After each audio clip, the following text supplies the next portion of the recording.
roll. Hai semua, perkenalkan nama saya Muhammad Fakti Pratama dengan NIM 2101657266.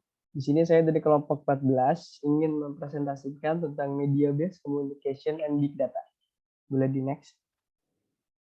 Ya, di sini saya ingin membahas tentang sisi terang dan gelap big data.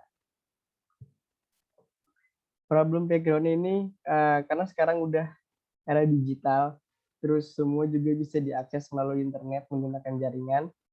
Lalu ada banyaknya data yang terekam maupun itu penting dan tidak penting. Terus yang terakhir itu ada kebocoran data. Problem statement-nya ada spoofing, hacker, dan cracker. Big data itu apa sih? Big data adalah istilah yang menggambarkan volume besar data, baik terstruktur maupun tidak terstruktur, yang membanjiri bisnis sehari-hari. Namun, bukan jumlah data yang penting. Apa yang dilakukan organisasi dengan data itulah yang penting. Big data dapat dianalisis demi pemahaman yang mengarah kepada keputusan dan gerakan bisnis strategis yang lebih baik. Simpelnya big data itu kayak kumpulan-kumpulan data gitu. Boleh di next.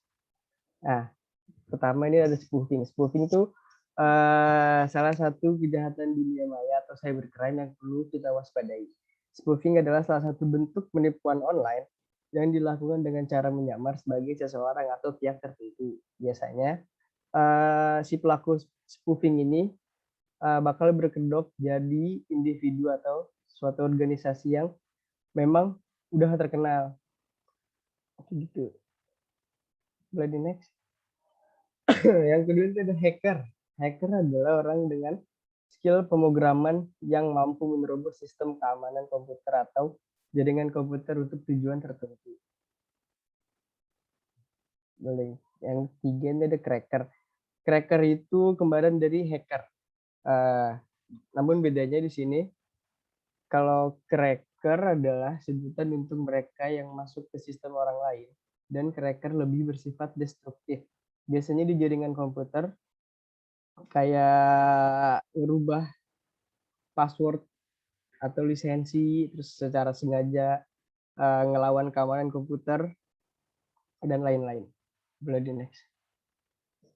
Nah, di sini menurut data yang saya dapat di BPS,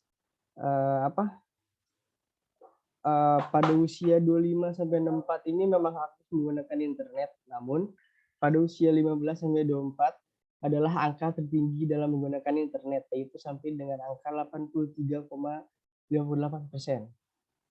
Next. Selanjutnya ada proporsi individual yang menggunakan internet menurut area atau tempat tinggalnya. Dari hasil ini, pada tahun 2017,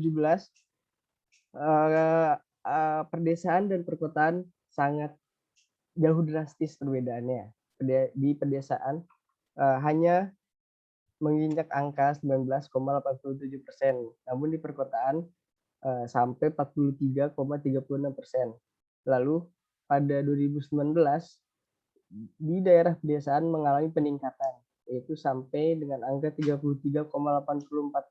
Namun angka tersebut belum bisa mengalahkan pengguna internet di perkotaan, yaitu sampai dengan angka 58,59%. Next.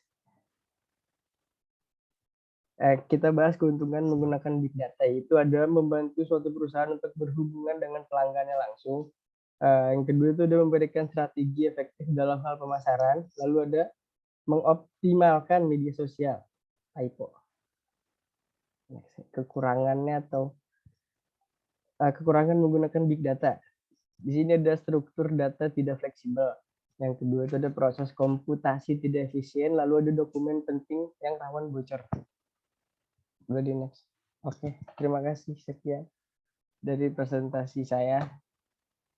Mohon maaf apabila ada kata-kata yang salah. Assalamualaikum warahmatullahi wabarakatuh.